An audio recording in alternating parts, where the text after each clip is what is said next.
मेरे प्रिय दर्शकों, ओम नमः शिवाय। आप लोग कैसे हैं? हमेशा स्वस्थ रहें, मुस्कुराते रहें, भगवान शिव की कृपा बनी रहे। आज हम बात करने वाले हैं राशि चक्र की तीसरी राशि मिथुन राशि का, जिसका स्वामी ग्रह बुध है और एक बहुत ही बड़ा परिवर्तन होने जा रहा है वैदिक ज्योतिष शास्त्र की दृष्टि से। गुरु बृहस्पति अपना चाल परिवर्तित कर रहे हैं।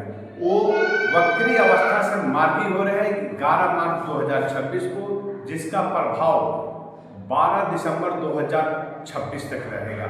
अर्थात आने वाला का ये 10 महीना जो है वो बहुत ही महत्वपूर्ण होने वाला है।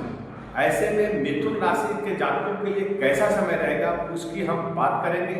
स्वास्थ्य कैसा रहेगा, कैरियर कैसा रहेगा, इनका पारिवारिक जीवन कैसा रहेगा, व्यापार कैसा रहने वाला है, धन रुकेगा या नहीं रुकेगा, इसकी बात करेंगे। एक एक चीज की बात करेंगे।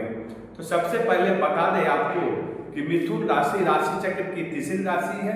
इनके स्वामी ग्रह बुध है और बुध और गुरु का आपसी तालमेल बहुत ही अच्छा है। और अभी जो गुरु हैं इनके लग्न भाव में है, ये मिथुन राशि में ही गोचर कर रहे हैं और यहीं से अपनी चाल की अवस्था को चेंज करेंगे, वक्री से मार्गी होंगे। जब गुरु वक्री रहते हैं तो इसका पीछे के घर का भी प्रभाव पड़ता है, लेकिन जब मार्गी होंगे तो इसका 100% प्रभाव जिस घर में होंगे उसी घर से इसका प्रभाव पूरे राशि पे पड़ता है।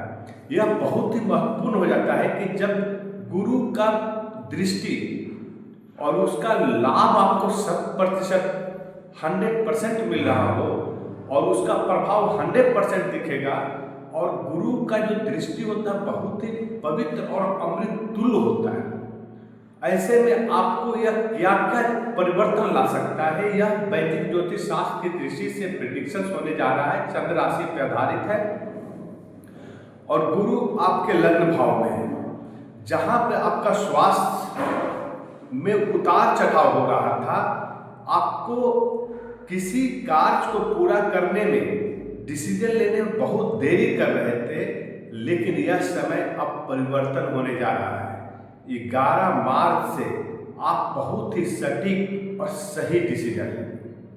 आपका जो कार्य रुका हुआ है वो अब शुरू हो जाएगा, प्रगति होगा और सही समय पे समापन भी होगा।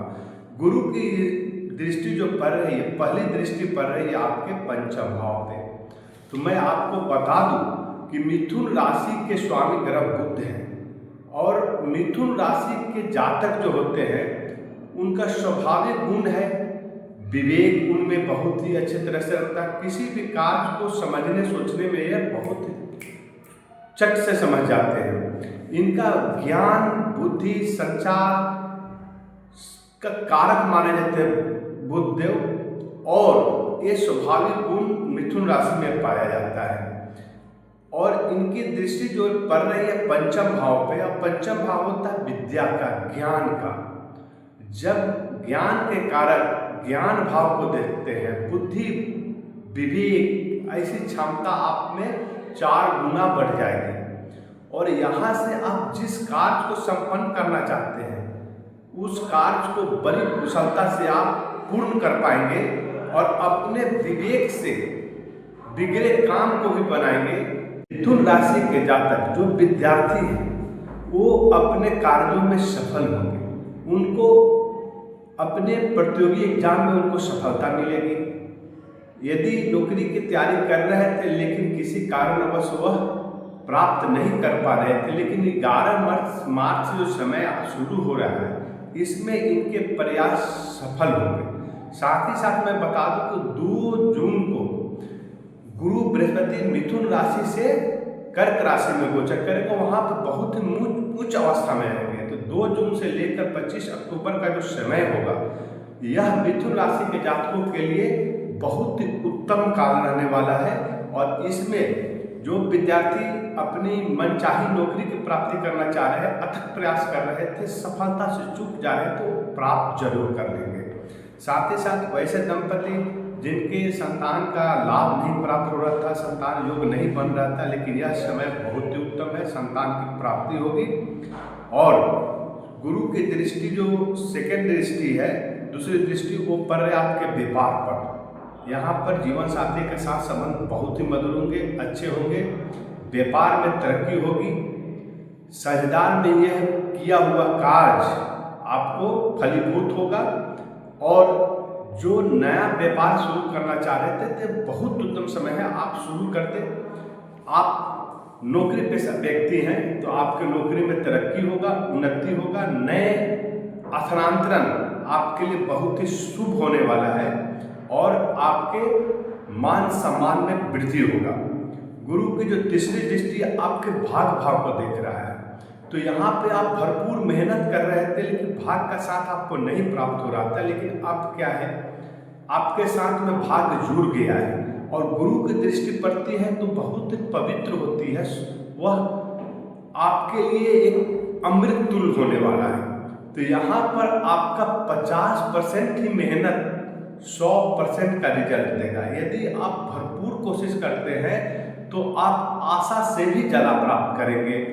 धन की प्राप्ति होने वाली है, अकस्मात धन का लाभ होगा। यदि किसी व्यक्ति को आप कर्ज दिए हैं, ऋण दिए हैं, तो वो चुकता कर सकता है, या आप यदि धन का इन्वेस्टमेंट किए हैं तो वहाँ से आशा से भी ज़्यादा आप प्राप्त करेंगे। बहुत ही उत्तम समय है। धार्मिक यात्राएं होंगी जो आपके लिए बहुत ही शुभ होगा। आपके घर में धार्मिक अनुष्ठान होंगे, सगे संबंधियों का साथ मिलने वाला है। यहाँ पर भाई बहनों का प्यार, माता पिता का आशीर्वाद आपको प्राप्त होगा। साथ ही साथ यदि कोर्ट कचहरी में कोई केसेस चल रहे हैं तो उसमें विजय प्राप्त होगी। शत्रुओं का यहाँ पर भनन हो रहा है।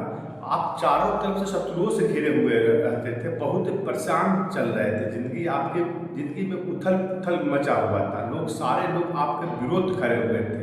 लेकिन जो 11 मार्च का जो समय शुरू होगा, आप समझ नहीं पाएंगे कि जो पहले व्यक्ति जो था आपके शत्रु था वही आपका दोस्त बन जाएगा। ये आपके कार्य कुशलता और गुरु बृहस्पति की दृष्टि का संयोग होने वाला है। स्वास्थ्य बहुत ही उत्तम होगा। आपको एक चीज़ का ध्यान देना है कि जब व्यक्ति को सफलता प्राप्त होता है तो वह उसकी वाणी कठोर हो जाती है, तो आप अपने वाणी पे नियंत्रण रखें, सभी को साथ में लेके चले। साथ ही साथ आपके बड़े बुजुर्गों का आशीर्वाद प्राप्त करें। अभी मैं वह उपाय आपको बता दूं जिसे करने से आपको ग्रहों के जो अशुभ प्रभाव होता है उससे बच सके। तो गुरु बृहस्पति का आप आशीर्वाद लें। गुरु का बीज मंत्र है ओम ग्रां ग्रीं ग्रौं क्षः गुरुवे नमः। एक माला 108 पर पाठ करें। बजरंग बली की पूजा अर्चना प्रत्येक मंगलवार को करें, और अपने स्वामी ग्रह बुध की उपासना करने के लिए प्रत्येक बुधवार को गणपति मंदिर में जाकर भगवान गणपति को दुर्वार्पित करें, और ओम गणेशाय नमः का पाठ करें। एक माला 108 पर माँ दुर्गा की पूजा उपासना करें। यदि ऐसा करते हैं तो आपके आने वाला यह 2026 मार्च से लेकर दिसंबर 2026 बहुत ही बेहतरीन रहने वाला है। ओम नमः शिवाय।